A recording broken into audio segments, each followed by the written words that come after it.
पक्ष क्या सोचता है, सरकार क्या सोचती है, आइए प्रकाश जावड़ेकर जी के पास सीधा चलते हैं। पूर्व आईएनबी मंत्री रह चुके हैं, सांसद हैं भारतीय जनता पार्टी के। प्रकाश जी, सबसे पहले मैं आपसे यह पूछना चाहता हूं, शुरुआत इस बात से करना चाहता हूं कि प्रधानमंत्री के आज के भाषण के पीछे का संदेश क्या था। पहले मैं वो पॉलिटिकल बात करूं, या अगर आप कुछ और बात करना चाहें, विपक्ष के आरोप से अगर आप शुरू करना चाहते हैं तो आप वो दे दें। पहले तो आज जो हुआ राज्यसभा में, अच्छा चलिए, उस पर 1 मिनट में मैं कमेंट रखूंगा। बिल्कुल। कि जिस तरह से विपक्षी दलों ने हंगामा किया और उनके पूरे भाषण हमने पूरे सुने, और इतना सुनने के बाद फिर भी जिस तरह से प्रधानमंत्री के भाषण में केवल टोका टोकी नहीं, पूरा जो हंगामा किया, ये लोकतंत्र का लिए बहुत शर्मसार करने वाली घटना है, नंबर 1। दूसरा उसमें है कि जिस तरीके के यानी इनटॉलरेंस का प्रदर्शन हुआ, असहिष्णुता इसे ही कहते हैं। कितना एक आदमी का द्वेष करोगे क्योंकि उसको पराजित नहीं कर सकते, इसलिए इस टाइप सा ये निगेटिव माइंडसेट ही प्रकट हुआ है, यह हताशा है। That is one. Now about the message given by prime minister Narendra Modi, मुझे लगता है दोनों भाषणों को हम देखते हैं तो उन्होंने एक बहुत बड़ा विजन सामने प्रस्तुत किया कि 25 साल में भारत को विकसित भारत करना है और उसके लिए सबका सहयोग चाहिए और सब मिलकर ये हम अचीव करें एज ए नेशन, ये उन्होंने मुख्य बताया। आज उन्होंने कल तो एक महत्वपूर्ण बात कही जो सभी मीडिया ने भी आज उठाई है कि 140 करोड़ लोगों का कवच उनके साथ है, इसलिए वो दूसरे किसी से डरते नहीं। क्योंकि जिस तरह से benefits, I can tell you all beneficiaries, यानी 50 करोड़ आयुष्मान, उसमें 4 crore have taken benefit, 12 crore farmers, 12 crore 48 crore Jan Dhan accounts, then 9 crore LPG gas, then 80 crore free ration, all 100 crore vaccination, free vaccination, and all these things, insurance and whatnot, Fasal Bima Yojana. So all this has reached to the people transparently, और उसमें ये हुआ है कि कोई leakage नहीं हुआ। राजीव गांधी जो कहते थे कि मैं 100 भेजता और 15 पहुंचते हैं, यहां ऐसा नहीं हुआ। और इन्होंने खासकर कुछ जो अभियान चलाए, बेटी बचाओ बेटी पढ़ाओ, आज उसका उन्होंने विस्तार से जिक्र किया।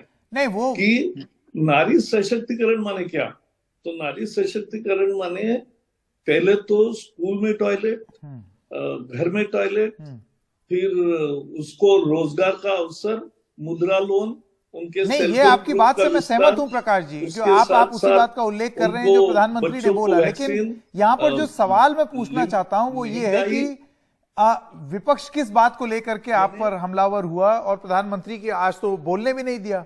उनका ये कहना है, और जो मुद्दे उन्होंने उठाए हैं और जो आरोप उन्होंने लगाए हैं कि उद्योगपति गौतम अडानी को मोदी सरकार ने लाभ पहुंचाया हुआ है, इससे जुड़े उनके जो मुद्दे हैं उस पर प्रधानमंत्री ने ना लोकसभा में चर्चा की और ना ही राज्यसभा के अपने भाषण में उस पर बात किया।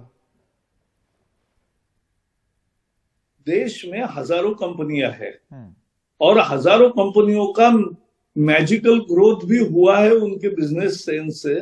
अनेक उद्योगों का मैं उदाहरण बता सकता हूं, और उसमें अगर कोई गड़बड़ी होती है तो अपनी रेगुलेटरी सिस्टम है, तो बैंकों के लिए आरबीआई है, शेयर मार्केट के लिए सेबी है और बाकी भी संस्थाएं हैं, वो अपना अपना काम करेगी। इसमें सरकार ने क्या किया, जैसे 6 एयरपोर्ट दिए, फिर कल उनको सुधार करना पड़ा कांग्रेस के कि 6 एयरपोर्ट मने ऐसे ही नहीं मिले, वो प्रोसेस हुई, टेंडर हुआ, सबसे बड़ी बोली लगी उनकी और इसलिए मिले।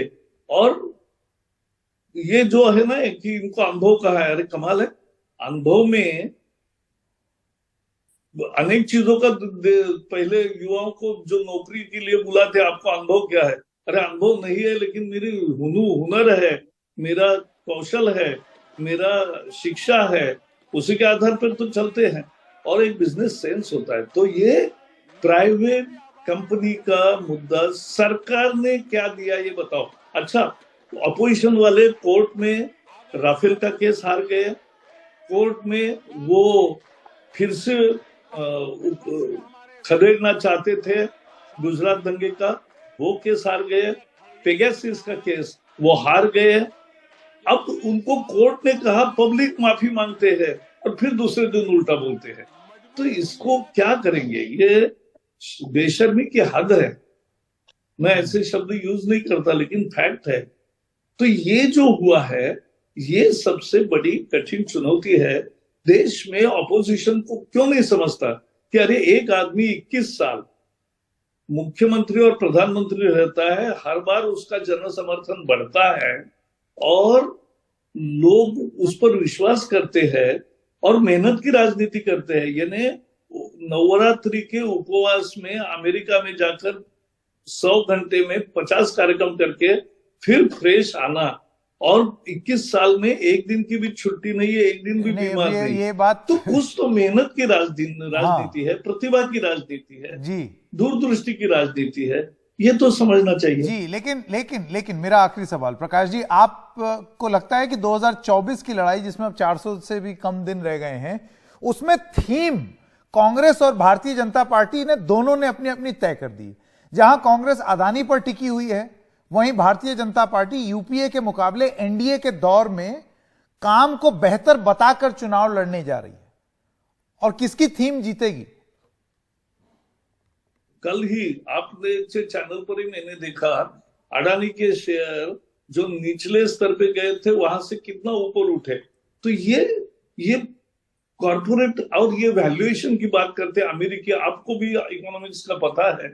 Valuation is not assets, valuation is not your cash in hand, because it is valuation. अगर टाटा सभी शेयर जिस दिन आपने बेचने जाएंगे तो उनको क्या आज जो वैल्यूएशन है बुक में उतना पैसा मिलेगा क्या? नहीं मिलेगा, क्योंकि फिर लोग सारे ही बेच डालेंगे तो वो कागज ही रह जाएगा। तो ये जो है, ये बहुत गलत नैरेटिव सेट करने की कोशिश है। लेकिन जैसे पेगासस नहीं चला, राफेल नहीं चला, गुजरात का दंगा नहीं चला, बाकी सारे विषय नहीं चले, ऐसे ये भी नहीं चलेगा। मैं फिर बता रहा हूं, आप जनता के मुद्दे लो, आप मेहनत की राजनीति करो, आप खुद का तैयार करो एक। और कांग्रेस अपना सारा एरिया छोड़ रही है ना, क्या मेहनत कर रहे? अब गुजरात में चुनाव है, आप मुख्य विपक्षी दल हो और आप वहां जाते ही नहीं, और प्रचार यात्रा जो अपनी पदयात्रा कर रहे हैं उसमें मेधा पाटकर को साथ में लेकर उन्हीं दिनों में जाओगे तो गुजरात के मतदाताओं पर क्या परिणाम होगा?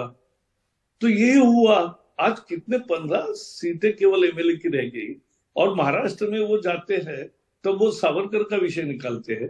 तो ऐसा करेंगे तो उल्टा ही परिणाम होगा ना। चलिए, लेकिन वो उनको सोचना है। प्रकाश जी, बहुत बहुत धन्यवाद हमारे साथ जुड़ने के लिए। आपका बहुत बहुत धन्यवाद।